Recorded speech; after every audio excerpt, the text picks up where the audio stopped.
안녕하세요.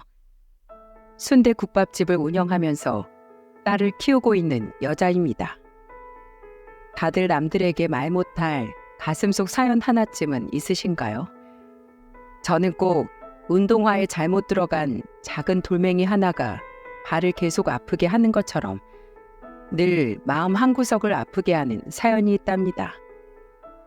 그 아픔에서 벗어나기 위해 수도 없이 발버둥 쳤지만 늘 제자리인 것만 같았죠. 그래서 영원히 이 고통에서 벗어나지 못하는 건 아닐까 덜컥 겁이 나기도 했어요.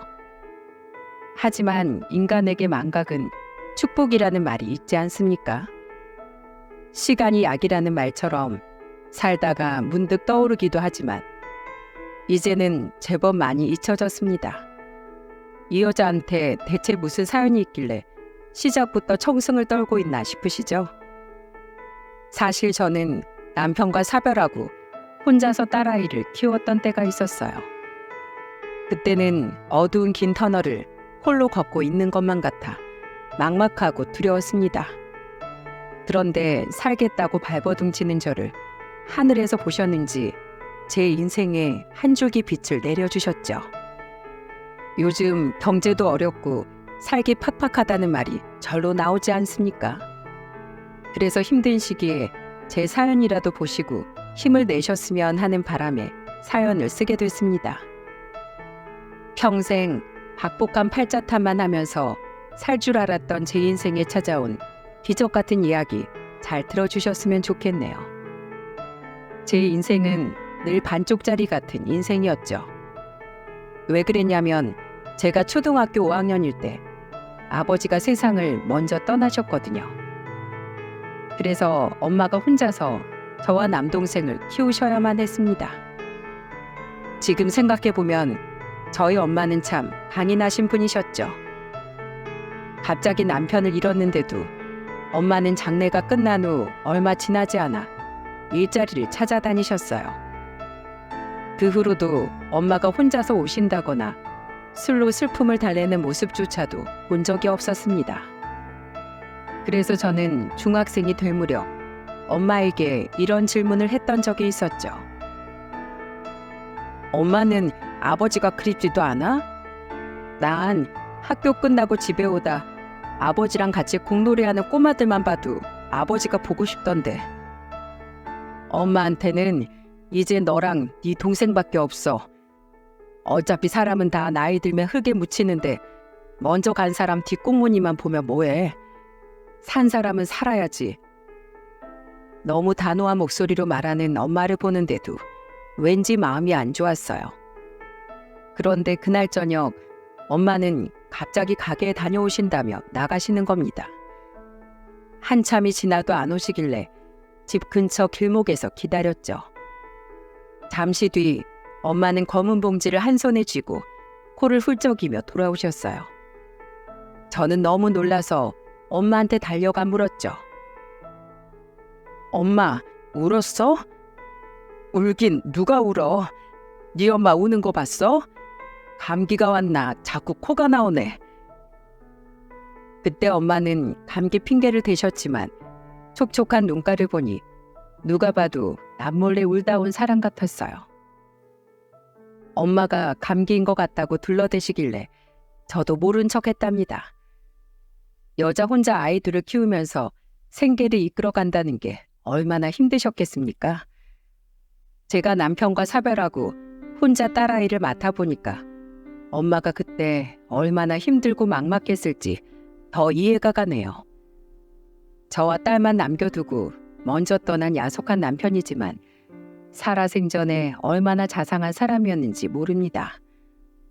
포크레인 기사였던 남편은 추울 때는 춥게, 더울 때는 덥게 일해야만 했어요. 하지만 힘든 내색도 안 하고 집에 오면 꼭 그렇게 어린 딸을 먼저 챙겼답니다. 그래서 딸도 밤늦게 오는 아빠를 졸린 눈을 비벼가며 기다렸죠. 그러다가 남편이 문을 열고 들어오는 소리가 들리면 가장 먼저 뛰어나가서 딸이 기쁜 목소리로 남편에게 안기며 말했어요. 아빠, 왜 이제 왔어요? 오늘 나 동화책 읽어준다고 했잖아요. 아이고, 우리 딸 아빠 기다렸구나. 갑자기 아빠 일이 좀 생겨서 늦었어. 얼른 씻고 나와서 아빠가 얼른 동화책 읽어줄게. 우와, 우리 아빠 최고. 딸은 유독 남편이 읽어주는 동화책을 참 좋아했습니다. 남편 퇴근이 늦어져서 딸한테 제가 대신 동화책을 읽어주겠다고 해도 딸은 토라진 목소리로 이렇게 말했죠. 싫어. 아빠가 더 재미있게 잘 읽어준단 말이야. 엄마는 그냥 읽기만 하잖아. 아빠는 동물 소리도 내주고 자동차 소리도 낼 수 있어.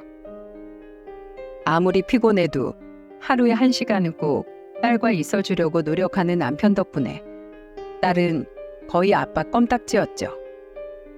게다가 친정집이 오래된 단독주택이라 장마철만 되면 늘 불안했는데 남편은 장마 예보를 듣고 제일 먼저 저희 엄마를 보러 갔었어요. 남편이 저도 모르게 제 친정에 다녀와서 저는 엄마한테 전화를 받고서야 듣게 된 적도 있었습니다. 엄마는 전화로 남편이 다녀간 이야기를 하면서 이렇게 말했었죠. 일도 힘들 텐데 여기까지 와서 비 새는 곳은 없는지 무너질 만한 건 없는지 다 보고 갔어. 그리고 혹시 정전될 수도 있으니까 손전등도 두고 갔더라니까. 내가 말년에 사위복이 터졌나 이게 웬 호강이니? 안 그래도 오래된 집에 엄마 혼자 살아서 걱정이었는데 제가 말 안 해도 늘 이렇게 먼저 엄마를 찾아가 주니까 너무 고마웠답니다. 그래서 정말 엄마는 먼저 떠난 아버지가 우리 고생했다고 내려준 귀인 아니냐고 할 정도였죠. 생각해보면 다정한 남편의 성격은 시부모님들을 많이 닮아 있었던 것 같아요. 그때 딸을 데리고 남편과 시댁에 가면 항상 따뜻한 미소로 시부모님들이 맞아주셨습니다.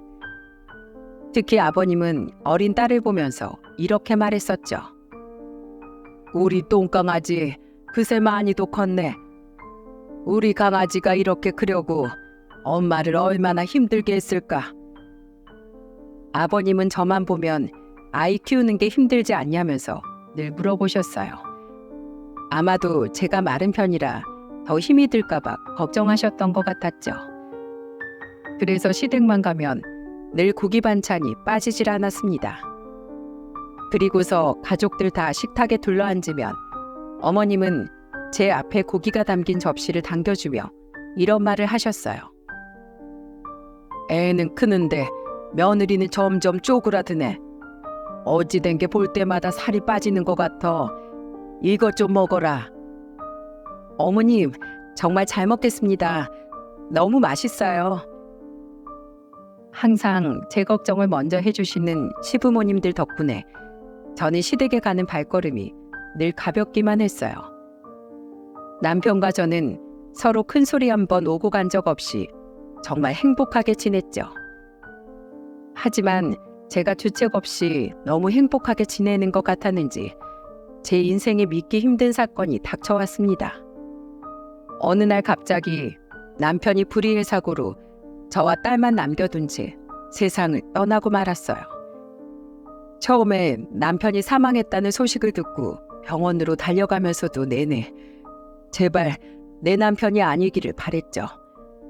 하지만 병원에서 마주한 남편은 사고로 엉망이 된 채 누워있는 모습이었습니다. 저는 다리에 힘이 풀려 그 자리에 주저앉으면서 정신 나간 여자처럼 중얼거렸어요. 저 사람 내 남편 아니에요. 아닐 거예요. 아침까지만 해도 멀쩡하게 출근했는데 이렇게 누워있을 리가 없잖아요. 그리고 내 남편은 내가 오면 저렇게 누워만 있는 사람도 아니에요. 그러니까 내 남편 찾아줘요. 어디 살아있을 거예요. 반쯤 정신을 놓은 저는 계속해서 남편이 맞냐고 묻는 경찰에게 남편 좀 찾아달라고 애원했습니다. 남편이 사망했다는 현실을 인정하기도 힘들었고 저처럼 아빠 없이 커야 할 딸 생각을 하니까 정말 처참한 심정이었어요. 그때 시부모님도 병원으로 달려오셔서 차갑게 누워있는 남편을 보고는 바닥을 치며 오열하셨죠. 그런 시부모님 챙겨드릴 새도 없이 저는 울다가 실신하기도 할 정도였습니다. 그러다 정신을 차려보니 남편의 빈소가 차려져 있었어요. 저는 엄마한테 의지해서 겨우 장례식장으로 갔는데 남편의 영정사진을 보자 다시 오열할 수밖에 없었죠. 그런 저를 품에 안아주면 엄마는 저와 같이 우셨습니다. 그리고 한없이 울기 시작한 저를 끌어안고 엄마는 오열하며 말씀하셨어요. 아이고, 이 불쌍한 걸 어쩌면 좋아.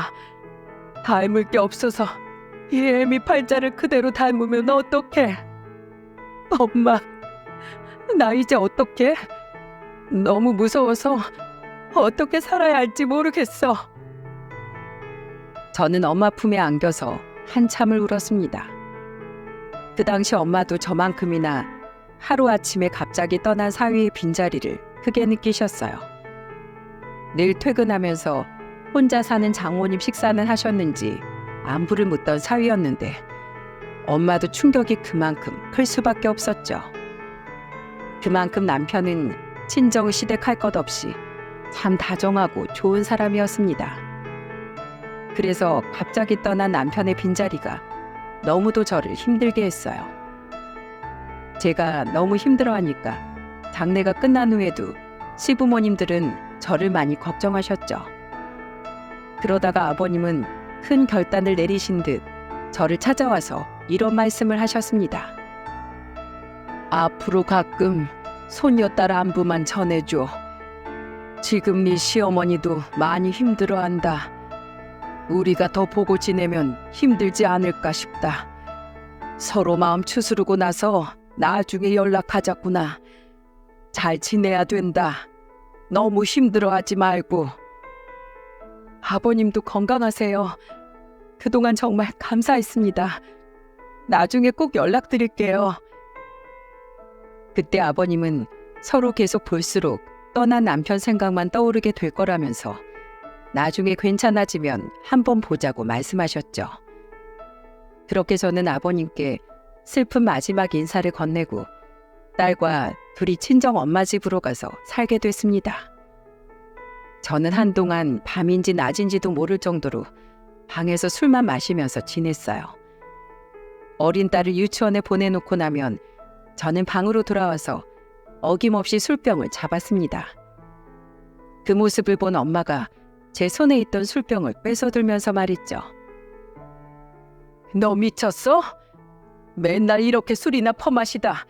너도 네 남편 따라가려고 그러는 거야? 빨리 정신 좀 차려. 제발 나 좀 그냥 둬.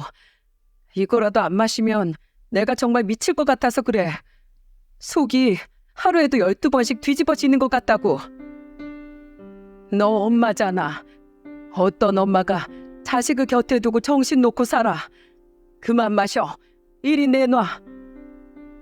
엄마는 제 방에 있던 술병을 모조리 밖으로 가져가 집 앞마당에 던져버렸어요.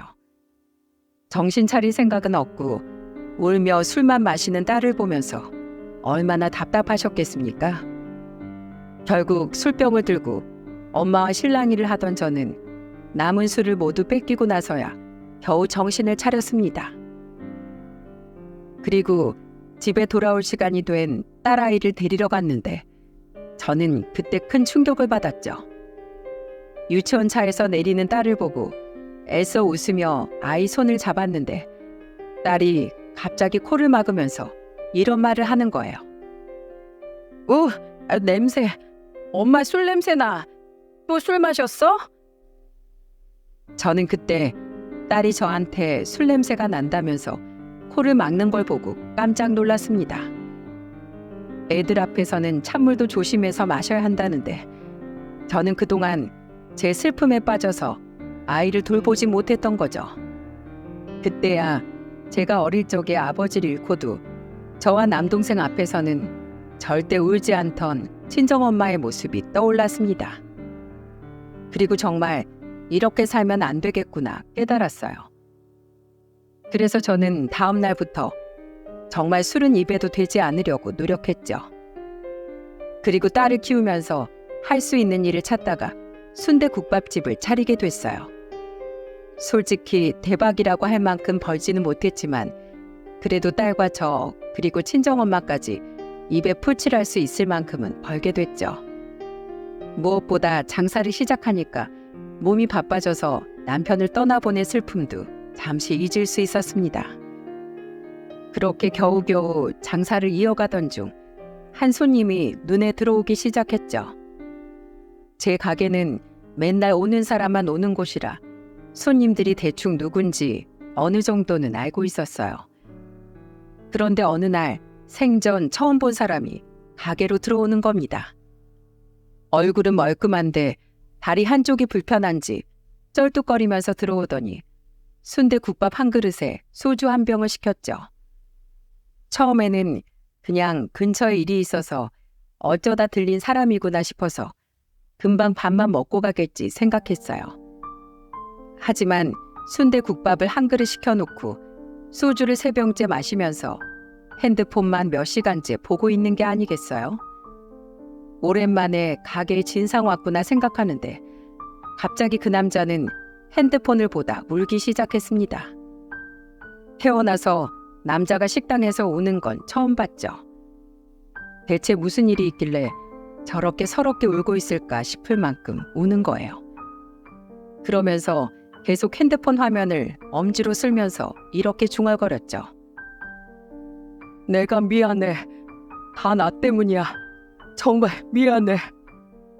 그렇게 혼자서 한 손에는 핸드폰, 다른 손에는 술잔을 들고 마시면서 울먹이다 계산을 하고 나갔어요. 그 손님은 그날 이후 일주일에 5번씩이나 술을 마시러 오기 시작했죠. 그러다 저를 더 놀라게 한 건 그 남자 손님이 가게 근처 공원에서 노숙자처럼 낮에도 술을 마시고 있는 모습을 보게 됐습니다. 전혀 노숙할 것 같은 얼굴은 아니었어요. 딱 봐도 사람이 점잖아 보이는 신사 같은 모습이었죠. 그래서 정말 어디서 큰 사기라도 당해서 길바닥 나앉는 건가 하는 생각까지 들었습니다. 그런데 길바닥에서 술을 마시면서도 그놈의 핸드폰은 꼭 쥐고 있는 거예요. 그러면서 완전히 목 놓아 울며 이렇게 말했죠. 여보, 내가 미안해. 너무 보고 싶으니까 꿈에라도 나타나 주면 안 될까? 그제야 저는 저 사람도 사별했다는 걸 눈치챌 수 있었습니다. 그 모습을 보는데 꼭 저를 보는 것 같아서 마음이 아팠죠. 그리고 다음날 그 손님은 어김없이 가게를 찾아왔고 늘 앉던 테이블에 앉았어요. 메뉴도 늘 시키던 순대국밥 한 그릇에 소주 한 병이었죠. 혼자서 한참을 마시는데 국밥 국물이 다 식었을 것 같아서 저는 다가가서 말했습니다. 손님, 이 국물 좀 데워드릴까요? 그냥 데우면 다 쫄아붙을 것 같으니까 국물도 좀 더 넣어드릴게요. 밥은 드셨어요? 밥도 안 드시고 국물에 술만 마시면 속 다 버려요. 밥도 드릴까요? 밥은 괜찮습니다. 소주나 한 병 주세요. 손님, 지금 국물에 술만 3병째예요. 제가 아무리 장사하는 사람이지만 이렇게 술만 들이붓는 사람한테 어떻게 계속 술만 줄 수 있겠어요? 제발 술 좀 주세요. 술 없이는 제가 제정신일 수가 없어서 그래요. 제발요. 맨날 국밥에 밥을 같이 줘도 밥은 안 먹고 늘 국물에 소주만 마시는 거예요. 제가 아무리 장사꾼이라지만 이런 사람한테 계속 술 팔 수 있겠습니까? 그래서 이제 술은 안 된다고 했더니 눈물을 흘리면서 달라고 하는 겁니다. 어찌나 간절하게 빌던지 저는 결국 소주를 한 병 내어주면서 이렇게 말했죠. 이게 정말 마지막이에요. 그리고 자세한 사정은 모르겠지만 술 마신다고 이미 벌어진 일이 없던 일 되는 거 아닙니다. 그러니까 몸 생각도 하면서 사세요. 제가 단호하게 말하면서 4병째 술을 줬는데 목 놓아 울더군요. 어차피 마지막 손님이라 가게에 다른 손님도 없어서 그냥 울게 뒀습니다. 저 사람은 얼마나 답답하면 저럴까 싶어서 그냥 울게 뒀죠. 그런데 하염없이 울기만 하던 사람이 울음을 멈추더니 비틀거리면서 자리에서 일어났어요. 비틀거리는 모습이 어쩐지 불안하고 위태롭게 보였습니다. 그래서 계산하는 손님을 보며 걱정스럽게 물었죠. 괜찮으세요? 혼자 가실 수 있겠어요? 가족 있으면 지금 전화라도 하세요. 저 같은 게 무슨 가족입니까? 알아서 갈 수 있으니까 걱정 마세요. 걱정하면서 물어봐도 귀엽고 괜찮다면서 혼자 나가더군요. 저도 제 코가 석자인데 누굴 걱정하겠습니까? 문이나 닫고 집에 가서 딸이나 봐야겠다 하면서 가게를 닫고 집으로 향했죠. 그런데 제가 살던 집으로 가려면 육교를 건너가야 나오는 집이었습니다. 평소처럼 늘 가던 길이니까 아무런 생각 없이 가고 있는데 깜짝 놀랄 장면을 목격하게 됐어요. 그건 바로 방금 전까지 제 가게에서 술을 마시던 그 손님이 육교에 매달려 있는 모습이었죠. 육교 난간에 매달려서 금방이라도 떨어질 것 같은 자세였습니다. 술에 취해서 그냥 매달려 있는 건지 아니면 작정을 하고 매달려 있는 건지 모르겠지만 금방이라도 밑으로 떨어질 것 같았어요. 그래서 저는 얼른 달려가서 그 손님 다리를 붙들고 소리쳤습니다. 여기서 뭐 하세요? 빨리 내려오세요. 여기서 이러면 집에 가는 게 아니라 황천길 간다고요. 이거 나요. 저는 더 살아봐야 인생 낭비예요. 숨 쉬고 살 가치가 없는 놈이라고요. 그러니까 제발 그냥 나 좀 모른 척하고 그냥 가세요. 이미 봤는데 어떻게 모른 척을 하나요? 제발 내려와요. 제가 다리를 붙들고 꼼짝 못하게 하니까 몸을 비틀면서 금방이라도 뛰어내리려고 했죠. 성인 남자를 여자가 어떻게 힘으로 제압하겠습니까? 그때 저는 에라 모르겠다 하고 그 손님 다리를 붙들고 아예 뒤로 벌러덩 주저앉아 버렸어요. 그러자 무게가 뒤로 쏠려버리니까 남자 손님은 육교 바닥으로 넘어져 버렸죠. 그제 안심한 저는 그 손님을 보고 화를 내면서 말했어요. 내가 뜨신 국물에 밥까지 공짜로 내어준 게 이런 짓이나 하라고 준 줄 알아요? 왜 뜨순 밥 먹고 헛짓거리를 합니까? 나는 먹고 힘내서 다시 살아보라고 줬던 밥이에요. 세상에 그 밥도 못 먹고 굶는 사람들이 얼마나 많은 줄 알아요? 사장님이 뭘 안다고 그러세요? 아내 먼저 떠나보낸 제 심정을 알기나 하세요? 하루아침에 저는 아내를 사고로 잃었다고요. 아내 하나 못 지키는 제가 살아서 뭐합니까? 그 손님은 제가 화를 내며 말하자 자신의 처지를 비관하기 시작했어요. 그래서 저는 너무 답답하고 화가 나서 손님을 보면서 소리쳤어요. 세상에 그런 사람이 본인 한 명만 있을 것 같죠? 나도 남편 먼저 떠나보내고 방황했는데 그쪽처럼 가족들 두고 세상을 등질 생각은 안 했어요. 내가 그렇게 가버리면 남겨질 부모님 생각 한 번이라도 해봐야죠. 자식 먼저 앞세우고 나면 남겨질 부모님은 얼마나 힘들겠어요. 제 말에 그 손님은 다시 한번 목 놓아 울기 시작했습니다. 이러다가 밤새도록 울기만 할 것 같아서 저는 집 주소를 물어봤죠. 그런데 그 손님은 이미 만취한 채 울고 있어서 그런지 제가 묻는 답에 제대로 답변도 못하는 거예요. 이런 사람을 질질 끌고 갈 수도 없어서 저는 결국 경찰에 신고해야만 했습니다. 혼자 펑펑 울게 육교에 두고 가자니 그것도 발길이 안 떨어져서 경찰을 부르게 됐던 거죠. 잠시 뒤 경찰이 그 남자 손님을 경찰차에 태우고 가는 모습까지 보고 나서야 저도 집에 갈 수 있었어요. 놀란 가슴 겨우 진정하고 잠에 들 수 있었습니다. 그런데 간밤에 소동을 벌인 남자 손님이 한동안 가게에 나타나질 않았죠. 눈앞에서 극단적인 선택을 하려던 사람을 목격해서 그런지 괜히 걱정되기 시작했어요. 그런데 한 열흘 정도 지나자 그 남자 손님이 뚜벅뚜벅 가게로 멀쩡하게 걸어오는 게 아니겠습니까? 그때 너무 놀라서 정확하게 7시 38분에 가게 들어온 시간까지 기억하고 있답니다. 저는 귀신이라도 본 것처럼 깜짝 놀라서 남자 손님을 보자마자 저도 모르게 이렇게 소리쳤어요. 손님, 괜찮으세요? 어떻게 된 거예요? 사장님, 잘 계셨어요? 그동안 왜 안 오셨어요? 무슨 일 있으셨어요? 우선 저 먼 길 다녀와서 배고픈데 순대국밥 한 그릇에 소주 한 병만 주세요. 오늘은 진짜 딱 한 병만 마실게요.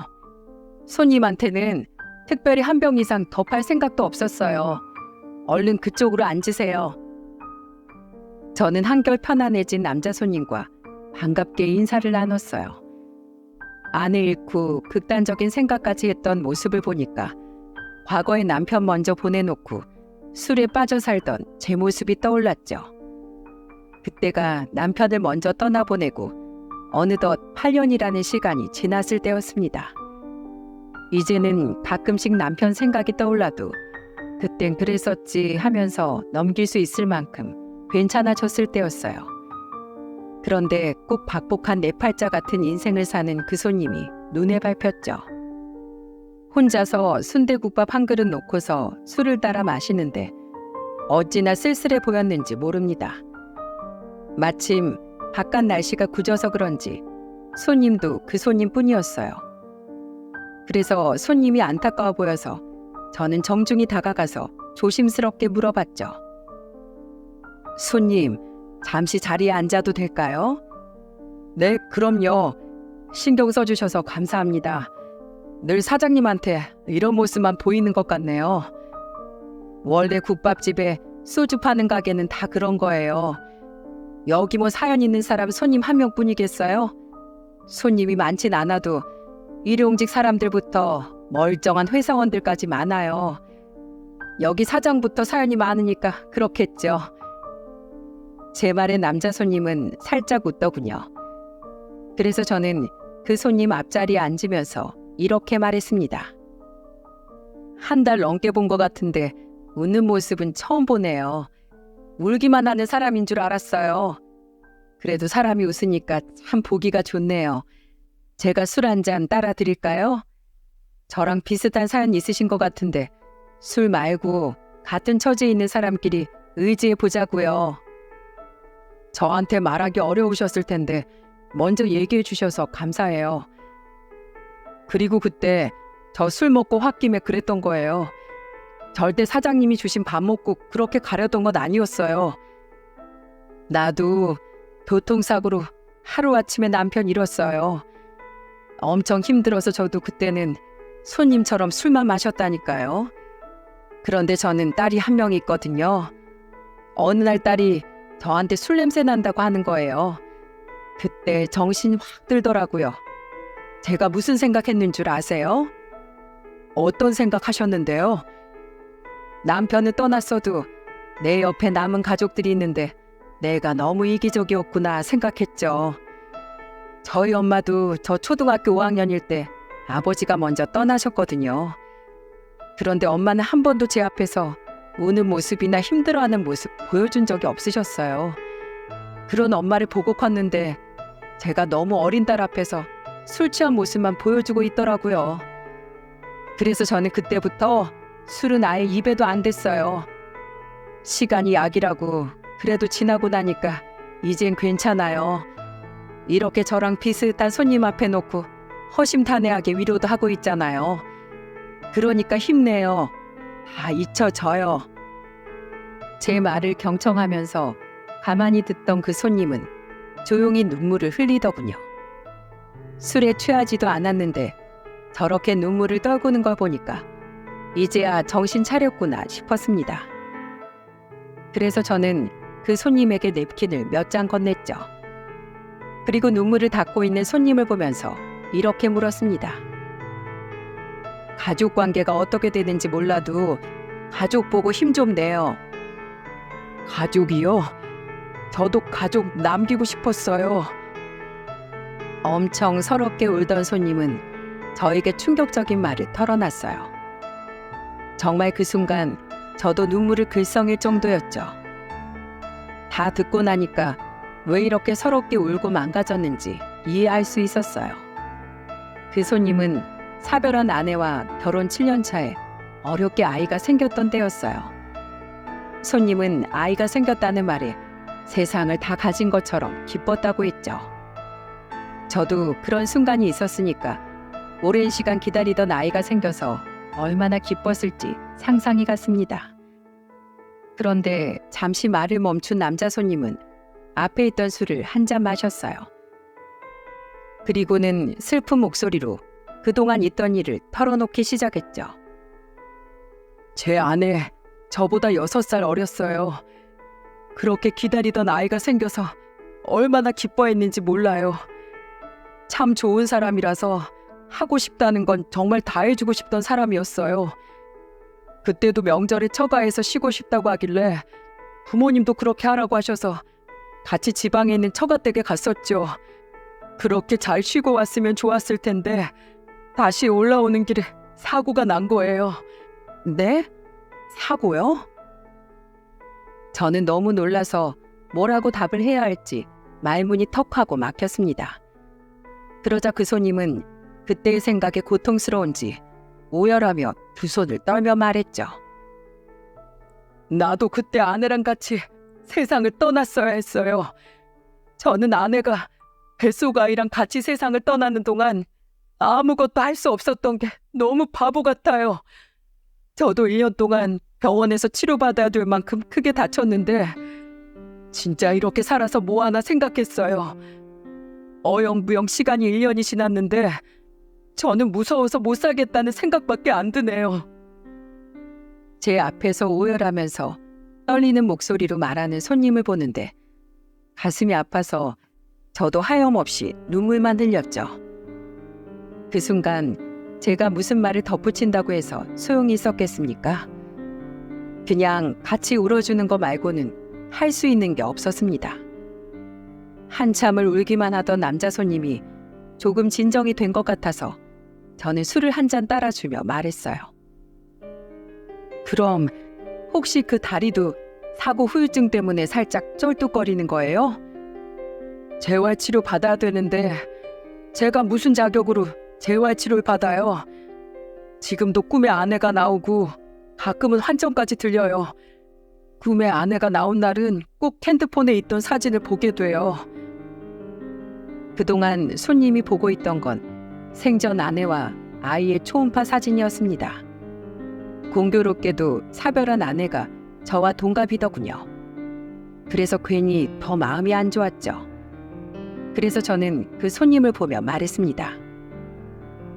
앞으로 술 생각나면 여기 오세요. 혼자 마시는 것보단 둘이 마시는 게 낫죠. 그러다 보면 다 지나가요. 제가 산 증인이니까 저 믿고 여기서 한 잔 술에 다 털어내세요. 그렇게 저는 그 손님과 말동무가 되어주다가 서로의 아픔에 공감하게 됐어요. 저도 오히려 그 손님을 보면서 과거 기억에서 많이 벗어날 수 있었죠. 그런데 어느 날 평소처럼 국밥에 소주를 마시다가 뜬금없이 이런 말을 하는 겁니다. 저 내일부터는 자주 못 올 것 같아서요. 사장님이랑 대화하다 보니까 이렇게 살면 안 될 것 같다는 생각이 들어서요. 저도 이제 원래 하던 일 하러 가야죠. 무슨 일 하셨는데요? 그냥 저도 몸 안 좋은 분들 도와드리고 치료하는 일 하고 있어요. 그동안 정말 감사했습니다. 다 사장님 덕분이에요. 그래요. 마음 고쳐 먹었다니까 잘 됐어요. 언제까지 국밥에 소주 마실 수 없잖아요. 그러니까 이제 본인 인생 살아요. 아주 최선을 다해서 열심히 해보세요. 저는 남자 손님을 응원하면서 마지막 인사를 했어요. 그러자 손님도 제 덕분이라면서 인사를 하고는 계산을 하고 갔습니다. 그날 이후 남자 손님은 정말로 가게에 오지 않았죠. 참새가 방앗간 들리듯이 오던 사람이 안 오니까 허전하긴 하더군요. 저와 비슷한 처지에 있는 사람을 처음 봐서 저도 위로를 많이 받긴 했는지 아쉽기까지 했습니다. 그래도 이제는 다 제자리를 찾아간 것 같아서 저도 제 할 일 하면서 지냈죠. 그러던 어느 날 그 남자 손님이 또 가게로 찾아온 거예요. 그런데 그때는 혼자가 아니라 같이 일하는 동료들과 온 것 같았는데 대화하는 걸 듣고 깜짝 놀랄 수밖에 없었습니다. 한 손님이 자주 오던 손님을 보면서 이렇게 말하는 거예요. 선생님, 여기가 순대국밥 맛집이라고 하셨죠? 수술 끝내고 왔더니 너무 힘들어서 뚝배기 씹어 먹을 수 있을 것 같아요. 자주 오던 곳인데 진짜 맛있어요.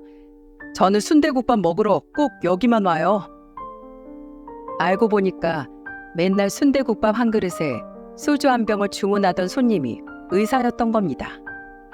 여러분들이 다 아시는 그런 큰 대학병원은 아니었지만 나름 제가 사는 지방에서는 제법 규모가 있는 병원이었죠. 저렇게 대단한 일을 하는 사람이 노숙자처럼 생활할 만큼 큰 충격이었구나 싶더라니까요. 그리고 잠시 뒤 남자 손님은 저한테 따라와서 주문을 하면서 이렇게 말했습니다. 사장님, 그동안 잘 계셨어요? 그럼요. 근데 의사셨어요? 전 까맣게 몰랐네요. 다리는 이제 괜찮아요? 네, 그동안 재활치료 받았어요.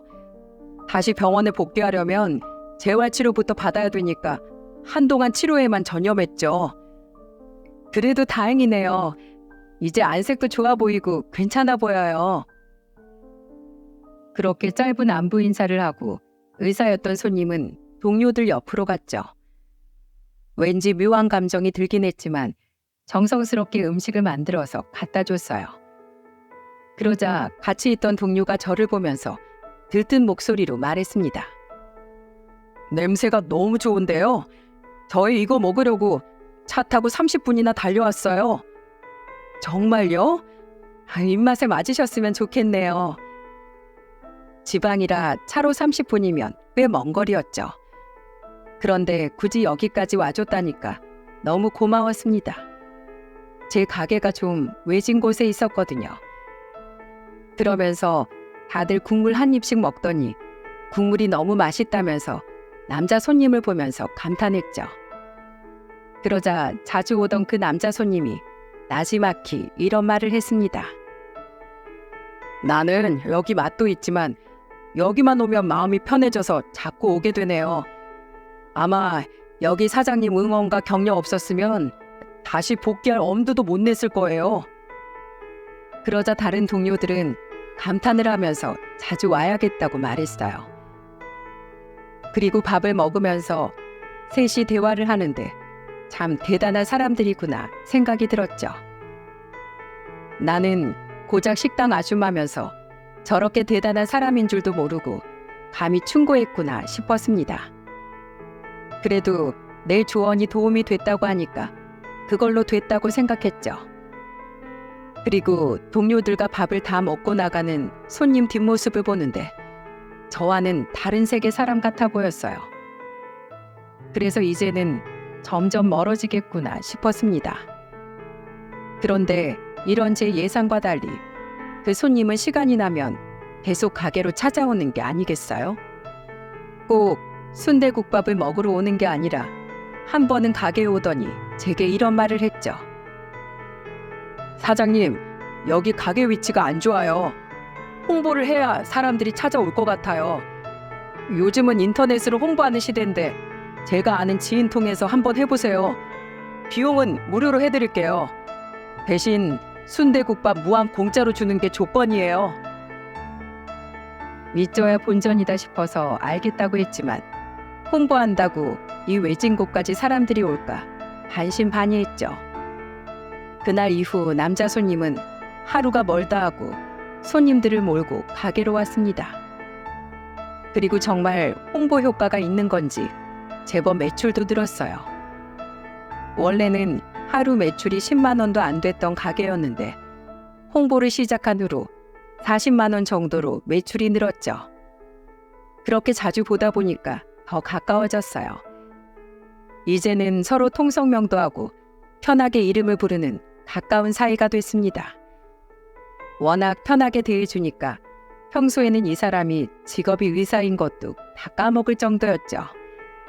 그러다가 한 번은 사람이 확 달라 보였던 계기가 있었어요. 우연히 가게에 놀러온 남동생과 인사를 하는데 그 손님이 남동생을 뚫어져라 보는 겁니다. 그러더니 제가 남동생과 대화를 끝내고 다가가자 저한테 심각한 목소리로 이렇게 말을 했어요. 방금 저분 용숙 씨 남동생이에요? 맞아요. 남동생이 요즘 통 입맛도 없고 어쩌다 물 먹어도 자주 체한다길래 걱정이 돼서 와보라고 했어요. 밥이라도 함께 해주려고요. 그런데 왜 물어요? 혹시 열이 난다거나 자주 피곤하다고 하진 않아요? 맞아요. 어떻게 아셨어요? 제가 그냥 육안으로만 봤을 때는 남동생분 황달도 있고 안색도 안 좋아서 건강검진 한번 받아보는 게 좋겠어요. 제 동생 매일 헬스하러 다니는데요. 저보다 더 운동 열심히 해요. 검진은 제가 받아야 될걸요. 가장이라고 얼마나 자기 몸 챙기는지 몰라요. 한 집안의 가장이니까 꼭 건강검진 받아보라고 해요. 예방해서 나쁠 거 없잖아요. 건강검진 받는다고 몸 상하는 것도 아닌데 남동생한테 말해서 한번 받아보라고 했죠. 그런데 몇 주 뒤 건강검진 결과를 받고 온 가족이 깜짝 놀랐습니다. 멀쩡해 보였던 남동생이 간암 초기였던 거예요. 진짜로 의사 손님 아니었으면 남동생마저 잃을 뻔했던 거죠. 남동생이랑 올케는 의사 손님을 만나러 가게로 찾아왔고 감사 인사까지 했어요. 저는 남동생 부부가 가고 난 뒤 손님을 보며 말했죠. 명준 씨, 진짜 의사 맞았네요. 그것도 완전 명이에요. 간암은 침묵의 병이라 알아보기 힘들다는데 진짜 대단하세요. 제가 맨날 여기서 국밥 먹는 것만 봐서 그렇지 저 일 잘하는 의사예요. 덕분에 남동생은 치료도 잘 받을 수 있었어요. 그렇게 3년 정도를 가깝게 지내면서 묘한 감정이 들기 시작했죠. 서로 이름을 부르면서 가까워지다 보니까 마음이 생겨버린 겁니다. 하지만 워낙 저와는 다른 사람이라는 생각에 마음을 표현하지는 않았어요. 그렇게 커지는 마음을 숨긴 채 지내던 어느 날 명준 씨가 꽃다발을 들고 가게로 찾아왔던 적이 있었죠. 뜬금없는 상황에 깜짝 놀라면서 물었습니다. 순대국밥 가게 안 어울리게 무슨 꽃다발이에요? 이 꽃다발 용숙 씨 거예요. 오늘은 꼭 고백하려고 아이 꽃다발까지 사왔어요. 그동안 제 옆에서 힘이 되어줘서 고마워요. 앞으로는 친구 말고 인생의 동반자로 지내고 싶어요. 이 꽃은 용숙 씨한테 전하는 제 마음이에요. 예상 못한 고백에 깜짝 놀랐어요. 저도 마음이 없던 건 아니지만 선뜻 고백을 받기에는 망설여졌습니다. 워낙 직업적인 차이도 났고 또 아이도 있으니까 선뜻 받아들일 수는 없었죠. 그래서 저는 명준 씨에게 조심스럽게 물었어요. 우리가 비슷한 아픔이 있는 건 맞지만 나는 책임질 아이가 있어요. 그리고 우리는 직업적인 차이도 너무 많이 나잖아요. 아이가 걱정인 건 이해가 가는데요. 직업적인 차이는 전혀 걱정할 게 아니에요. 우리는 이미 모든 조건을 떠나서 인간 대 인간으로 서로를 위로하고 같이 어려운 상황을 이겨냈잖아요. 사실 전 용숙 씨 딸도 다 책임질 자신 있어요. 그런 각오도 없이 섣불리 고백하는 한심하고 무책임한 놈 아니에요. 그러니까 우리가 인간 대 인간으로 얼마나 잘 지냈었는지 그것만 생각해줘요. 그때 인간 대 인간으로 생각해달라는 말에 크게 감동했습니다. 선입견을 갖고 상대방한테 선을 그으려던 건 저였다는 걸 알게 됐죠. 그렇게 우리는 3년간 지인으로 지내다 연애를 시작하게 됐어요. 명준 씨는 정말 제 딸과 엄마에게도 자상하게 잘하는 사람이었습니다. 딸에게는 듬직한 아빠처럼 애정을 쏟아부었어요. 항상 아빠 사랑을 그리워하던 딸은 명준 씨와 급속도로 가까워졌죠. 게다가 저희 엄마를 직접 모시고 병원으로 가서 건강검진까지 챙겼고요. 얼마나 극진히 챙겼으면 엄마는 병원에서 이런 소리까지 들었다고 저한테 전했어요. 내 옆에서 같이 검진 기다리던 할머니가 나한테 사위 잘 둬서 좋겠다고 하더라니까. 오늘 내가 아주 얼마나 고마웠는지 몰라. 엄마는 건강검진을 받으면서 있었던 일을 저에게 웃으면서 얘기해줬죠. 연애를 2년 정도 하다 보니까 이미 저희 가족과 떼래야 뗄 수 없는 사이가 된 겁니다. 그래서 어떻게 됐는 줄 예상이 가십니까? 저희는 연애 2년 만에 얼마 전 결혼식을 올리게 됐어요. 박복한 제 팔자에 한 줄기 빛이 내린 것처럼 행복했습니다. 그래서 제가 남편과 어려움을 극복하고 찾은 새 인생인 만큼 주변에 베풀면서 살기로 했어요. 얼마 전에는 주말에 남편과 같이 하루 종일 순대국밥 무료 이벤트를 하기도 했죠. 동네 결식아동과 독거노인 그리고 노숙자들까지 한 끼를 해결하기 어려운 사람들에게 나눔의 손길을 내밀었답니다. 대단한 식사도 아닌데 모두 맛있게 드셔주시고 잘 먹었다는 인사를 하고 나가시는데 얼마나 뿌듯했는지 몰라요. 장사 시작하고 최고 매출 찍었던 날보다 처음 무료로 국밥을 나눔했던 날이 제일 기뻤죠. 그래서 저는 남편과 한 달에 한 번씩 이런 무료 나눔 행사를 꼭 하기로 했습니다. 평소 돈이 없어서 수술받지 못하는 어린이들을 후원하던 남편도 제가 하는 일에 적극 찬성했어요. 먼 길을 돌아서 어렵게 만난 인연인 만큼 저희는 남은 인생을 따뜻하게 살아보려 하고 있죠. 친정엄마는 제가 자리를 잡고 주변에 베풀며 사는 모습을 보면서 이런 말을 하기도 했습니다.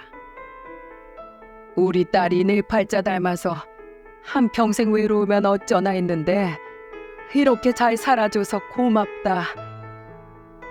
엄마의 진심 어린 말에 말없이 눈물을 닦았어요.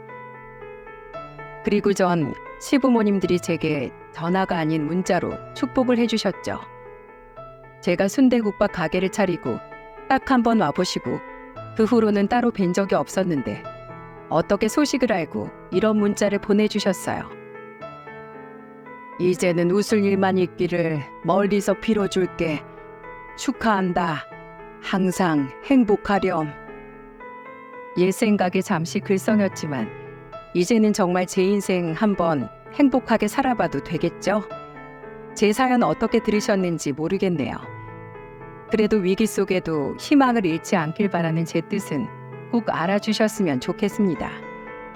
인생 살다 보면 힘든 일 앞으로 있겠지만 한번 큰 고비 넘겨보니까 앞으로는 어떤 위기가 생겨도 이겨낼 수 있을 것 같아요.